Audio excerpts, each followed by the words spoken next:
La vie aux champs de Victor Hugo. Le soir, à la campagne, on sort, on se promène, le pauvre dans son champ, le riche en son domaine. Moi, je vais devant moi. Le poète en tout lieu se sent chez lui, sentant qu'il est partout chez Dieu. Je vais volontiers seul. Je médite ou j'écoute. Pourtant, si quelqu'un veut m'accompagner en route, j'accepte. Chacun a quelque chose en l'esprit, et tout homme est un livre où Dieu lui-même écrit. Chaque fois qu'en mes mains un de ces livres tombe, volume où vit une âme et que celle-là tombe, j'y lis. Chaque soir donc, je m'en vais, j'ai congé, je sors. J'entre en passant chez des amis que j'ai, on prend le frais au fond du jardin, en famille. Le serin mouille un peu les bancs sous la charmille, n'importe, où je m'assieds, et je ne sais pourquoi tous les petits-enfants viennent autour de moi. Dès que je suis assis, les voilà tous qui viennent. C'est qu'ils savent que j'ai leur goût. Ils se souviennent que j'aime comme eux l'air, les fleurs, les papillons et les bêtes qu'on voit courir dans les sillons. Ils savent que je suis un homme qui les aime, un être auprès duquel on peut jouer et même crier, faire du bruit, parler à haute voix, que je riais comme eux et plus que autrefois, et qu'aujourd'hui, sitôt qu'à leurs ébats j'assiste, je leur souris encore, bien que je sois plus triste. Ils disent, doux amis, que je ne sais jamais me fâcher, qu'on s'amuse avec moi, que je fais des choses en carton, des dessins à la plume, que je raconte à l'heure où la lampe s'allume. Oh, des contes charmants qui vous font peur la nuit, et qu'enfin je suis doux, pas fier et fort instruit. Aussi, dès qu'on m'a vu, le voilà, tous accourent. Ils quittent jeux, cerceaux et balles, ils m'entourent avec leurs beaux grands yeux d'enfants, sans peur, sans fiel, qui semblent toujours bleus tant on y voit le ciel. Les petits, quand on est petit, on est très brave, grimpent sur mes genoux. Les grands ont un air grave, et ils m'apportent des nids de merle qu'ils ont pris, des albums, des crayons qui viennent de Paris. On me consulte, on a 100 choses à me dire, on parle, on cause, on rit surtout, et j'aime le rire.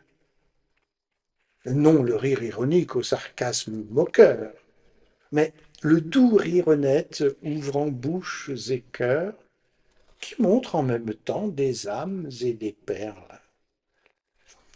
J'admire les crayons, l'album, les nids de merle, et quelquefois on dit, quand j'ai bien admiré, il est du même avis que monsieur le curé.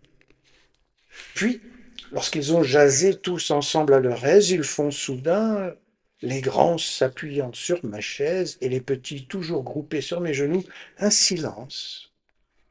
Et cela veut dire, parle-nous. Je leur parle de tout.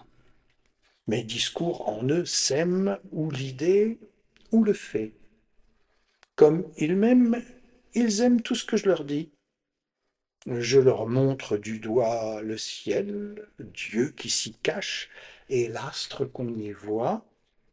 Tout, jusqu'à leur regard, m'écoute. Je dis comme il faut penser, rêver, chercher. Dieu bénit l'homme, non pour avoir trouvé, mais pour avoir cherché.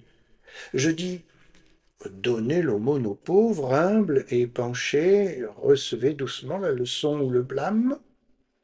Donner et recevoir, c'est faire vivre l'âme. Je leur conte la vie et que dans nos douleurs, il faut que la bonté soit au fond de nos pleurs et que dans nos bonheurs et que dans nos délires, il faut que la bonté soit au fond de nos rires, qu'être bon, c'est bien vivre et que l'adversité peut tout chasser d'une âme, excepté la bonté. Et qu'ainsi les méchants, dans leur haine profonde, ont tort d'accuser Dieu. En Dieu, nul homme au monde n'a droit, en choisissant sa route, en y marchant, de dire que c'est toi qui l'as rendu méchant. Car le méchant, Seigneur, ne t'est pas nécessaire. Je leur raconte aussi l'histoire, la misère du peuple juif, maudit qu'il faut enfin bénir. La Grèce rayonnant jusque dans l'avenir, Rome, l'antique Égypte et ses plaines sans ombre, et tout ce qu'on y voit de sinistre et de sombre. Lieux effrayants, tout meurt, le bruit humain finit. Tous ces démons taillés dans des blocs de granit, Olympe monstrueux des époques obscures, les sphinx, les Anubis, les Amons, les Mercures, sont assis au désert depuis 4000 ans. Autour d'eux, le vent souffle et les sables brûlants montent comme une mer d'où sort leur tête énorme. La pierre mutilée a gardé quelque forme de statue ou de spectre et rappelle d'abord les plis que fait un drap sur la face d'un mort. On y distingue encore le front, le nez, la bouche, les yeux, je ne sais quoi d'horrible et de farouche qui regarde et qui vit, masque vague et hideux. Le voyageur de nuit, qui passe à côté d'eux, s'épouvante et croit voir aux lueurs des étoiles des géants enchaînés et muets sous des voiles.